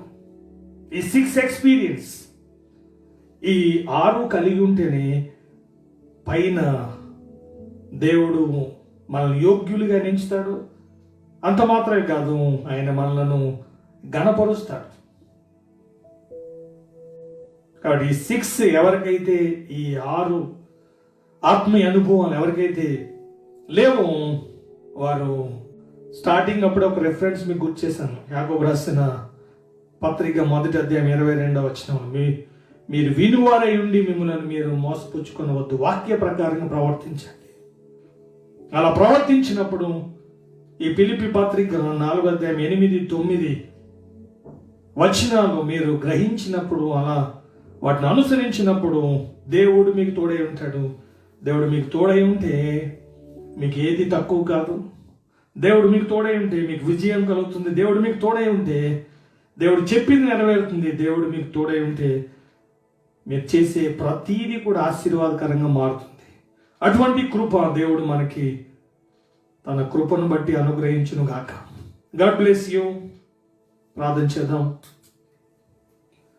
పరిశుద్ధుడా, మీకు వందనాలు. అయినా కొన్ని విషయాలు మాతో మాట్లాడారు. ఇమ్మానుయేలు, దేవుడు మనకు తోడని అర్థము. మీరు తోడుగా ఉంటే ఏం జరుగుతుంది? మీరు ఎప్పుడు ఒక వ్యక్తికి తోడుగా ఉంటారు. మీరు తోడుగా ఉండాలంటే ఎలా ఉండాలో రాయబడింది. మీరు తోడుగా ఉంటే మీరు ఏం చేస్తారో కూడా రాయబడింది. మేము ఇలా ఉన్నప్పుడు మీరు చేసే వాటిని మేము చూడగలమన్న సత్యాన్ని మాకు నేర్పించారు. ఫిలిప్పీ పత్రిక 4, 8 and 9 2 వచనాలు, ఆ వాక్యము మీ బిడ్డల హృదయాల్లో నిలిచి అందులో ఉన్న సత్యాన్ని గ్రహించి 2 John 3 Johnలో చెప్పిన రీతిగా సత్యాన్ని అనుసరించినప్పుడు మీరు వారికి తోడుగా ఉండి, సమాధానకర్తయ్యకు దేవుడు మీకు తోడై ఉండునుగాక అని మీరు చెప్పారు. ఆ రీతిగా ప్రతిదినము ప్రభువా మాకు తోడుగా ఉండి మిమ్మల్ని నడిపిస్తున్నందుకు. అంత మాత్రమే కాదు, 1 John chapter 4:4లో చెప్పారు, మాలో కూడా మీరు ఉన్నారు. మాలో మీరు ఉన్నందుకు కృతజ్ఞతలు చెల్లిస్తూ మమ్మల్ని మీకు అప్పగిస్తూ ఈ మాటలు వింటున్న ప్రతి ఒక్కరి జీవితంలో కూడా ప్రతి దినము మీ యొక్క సన్నిధిని కలిగి జీవించినట్లుగా ఆ రీతిగా వారిని బ్లెస్ అయ్యండి. మీరు మహిమ పొందండి. మీ నామములో ప్రార్థిస్తూ దీవిస్తూ మీకు అప్పగిస్తూ ప్రభువైన యేసుక్రీస్తు వారి యొక్క ఘనమైన నామంలో ప్రార్థిస్తున్నాం తండ్రి. ఆమేన్. ఇంతవరకు దేవుని వాక్యాన్ని మనం విన్నాం. ఈ సమయంలో మలాకి గ్రంథం 3వ అధ్యాయం 10వ వచనంలో చెప్పబడిన రీతిగా మన ఆఫరింగ్స్ అండ్ టైట్స్ ప్రభువుకు అర్పిందాం. దేవుని వాక్యము సత్యము. మనం ఏం చేయాలో ఎలా చేయాలో అక్కడ రాయబడింది. దానికి ఆయన ఏం చేయబోతున్నాడో కూడా అక్కడ ఆయన చెప్పాడు. కాబట్టి ఆయన ఆకాశ వాకిళ్లను విప్పి పట్టజాలనంత విస్తారముగా దీవెనలు కుమ్మరించెదను. అది కేవలం నీ టైంలోనే కాదు, దేవుని వాక్యాన్ని నెరవేరిస్తే కొన్ని తరాలు 1000 జనరేషన్ అని చెప్పాడు. కాబట్టి దేవుని వాక్యాన్ని నెరవేర్చడం వలన నీ తదనంతరం నీ పిల్లల పిల్లల మీద దేవుని ఆశీర్వాదాన్ని చూస్తావు. కాబట్టి మనకి దేవుడు ఏదైతే ఇచ్చాడో, అది ఉద్యోగం కానీ వ్యాపారం కానీ ఎనీథింగ్, మనకి ఇచ్చిన ప్రతి దాంట్లో ప్రభువుకి దశమ భాగం ప్రభువుకి అర్పిద్దాం. అది ఆయన్ని గణపరచడం, ఆ రీతిగా అర్పించి ప్రభువుని మహిమపరుద్దాం. మలాకి 3:10 ఆ వచనం మీ జీవితంలో నెరవేరును గాక. స్క్రీన్ మీద కనిపిస్తున్న డీటెయిల్స్కి మీరు పంపించండి. ఆ రీతిగా మీరు చేయండి. దేవుడు మిమ్మల్ని దీవించును గాక. నీ సన్నిధిలో సంతోషము, నీ సన్నిధిలో సమాధానము, నలిగి ఉన్న వారిని బలపరచు, చెరలో ఉన్న వారికి స్వాతంత్ర్యము. యేసయ్యా యేసయ్యా యేసయ్యా యేసయ్యా యేసయ్యా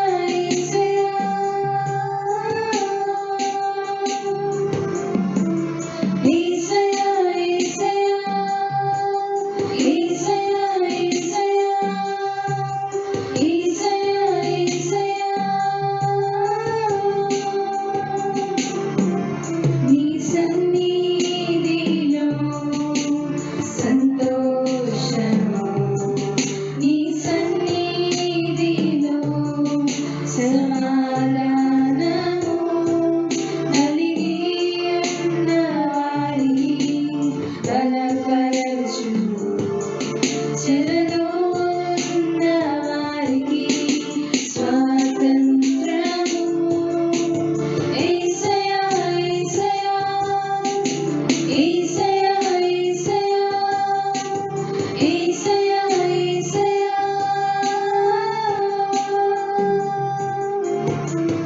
యేసయ్యా యేసయ్యా యేసయ్యా యేసయ్యా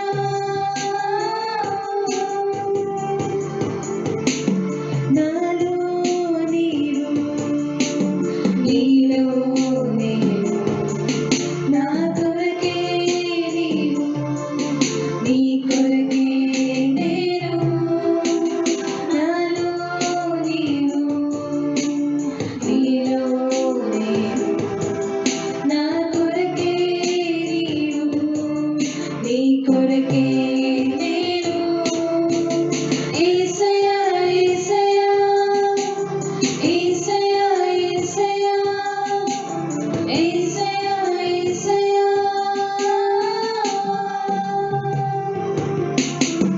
యేసయ్యా యేసయ్యా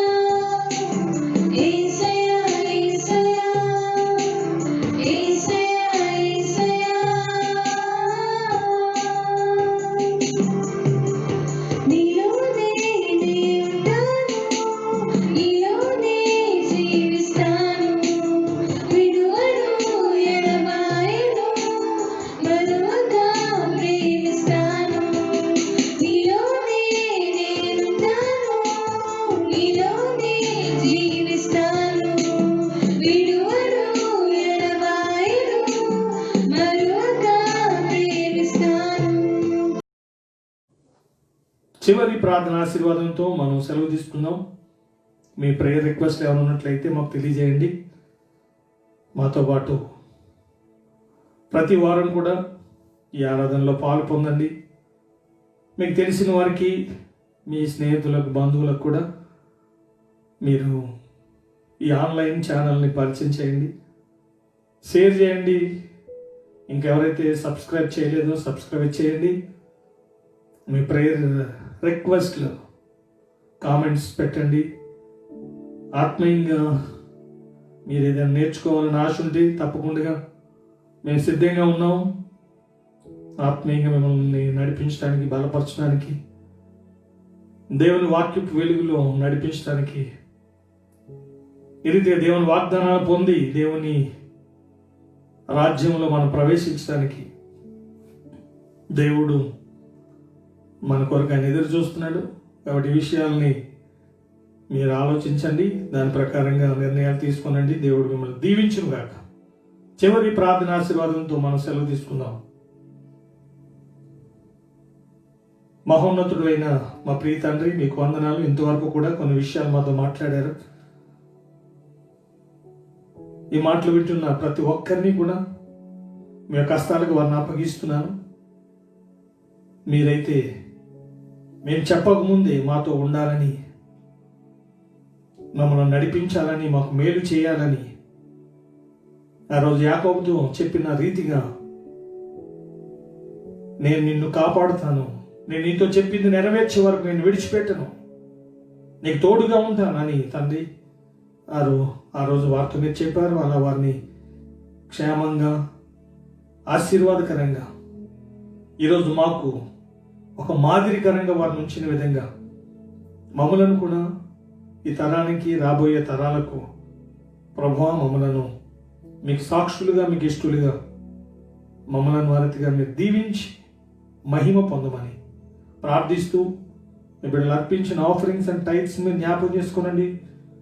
మీ వాక్యాన్ని ప్రేమించి, మీ వాక్యము సత్యము అని గ్రహించి దాన్ని నెరవేర్చిన బిడ్డలను, దాని విషయంలో మీ వాగ్దానాన్ని నెరవేర్చి మీరు దీవించమని, ఎవరైనా సిక్నెస్తో ఉన్నట్లయితే మీ నామంలో స్వస్థత, క్షేమము, ఆరోగ్యము, సంపూర్ణమైన స్వస్థత, సంపూర్ణమైన విడుదల, సంపూర్ణమైన ఆశీర్వాదం కలుగును కాకని ప్రార్థిస్తూ, దుష్ట శక్తుల నుండి, దుష్టుల నుండి తప్పించండి నాయన. వారికి ఉన్న సమస్యలు మానసికంగా, శారీరకంగా, ఆర్థికంగా నాయన తండ్రి, అది కోర్టు కేసులు అయినప్పటికీ, ఎటువంటి ప్రతికూల పరిస్థితులు అయినప్పటికీ ఇవన్నిటిపైన వారికి విజయాన్ని, విడుదలను ప్రభువైన యేసుక్రీస్తు నామంలో మీ బిడ్డలకు కలుగును కాకని ప్రార్థిస్తూ, మీ మహిమ కొరకు, మీ ఘనత కొరకు ప్రతి కార్యాన్ని చేసే దేవుడు, అందుని బట్టి మీకు వందనాలు చెల్లిస్తూ, నన్ను, మమ్మల్ని మీకు అప్పగిస్తూ, మీ చిత్తమైన మరొకసారి మేము ఈ రీతి కలుసుకోవడానికి కృప చూపించమని